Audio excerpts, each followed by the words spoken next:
Hello guys!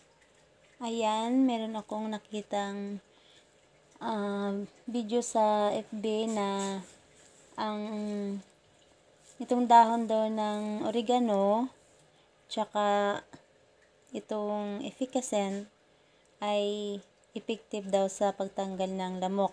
Kasi alam na naman sa panahon ngayon, malamok, nag-uulan, at meron talagang mga lamok sa bahay, hindi maiwasan. Kaya guys, subukan natin. Bali, meron ako ditong 6, tigta 3.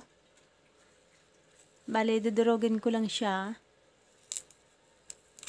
Ganun lang, ano. Ganun lang naman yung ginawa niya dun eh. Yan, para siyang kumakatas na rin naman siya. Hindi ko na siya hinugasan kasi malinis naman dahil nag-uulan naman. Hindi ko na siya hinugasan. Ayan na. Dinurog ko na siya. Lalagay ko sa ilalim ng mga upuan, ilalim ng kama. Mabango. Mabango ng oregano. Yan. Ganunin lang natin. Tapos ito pa. Bango. Sobrang bango. Ayan. Durugin lang natin. Ayan. May naisip akong paraan. Durugin ko ng ito bote ng efficacent. Walang masama. Gusto ko nga itong mga ganito eh. Walang masama kung susubukan natin. Kasi nga malamok.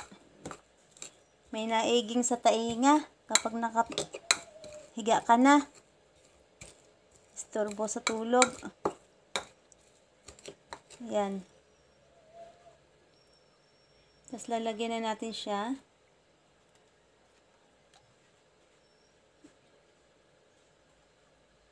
Ayan.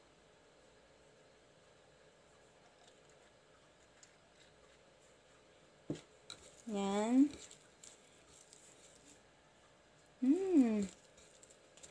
Masarap palang pagsamahin ito. Sarap ang amoy.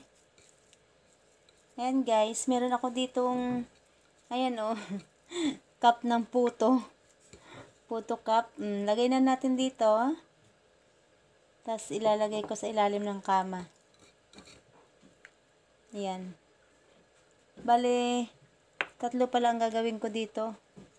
Isa sa sala, isa sa kwarto ng mga bata, tsaka isa sa kwarto naming mag-asawa. Yan.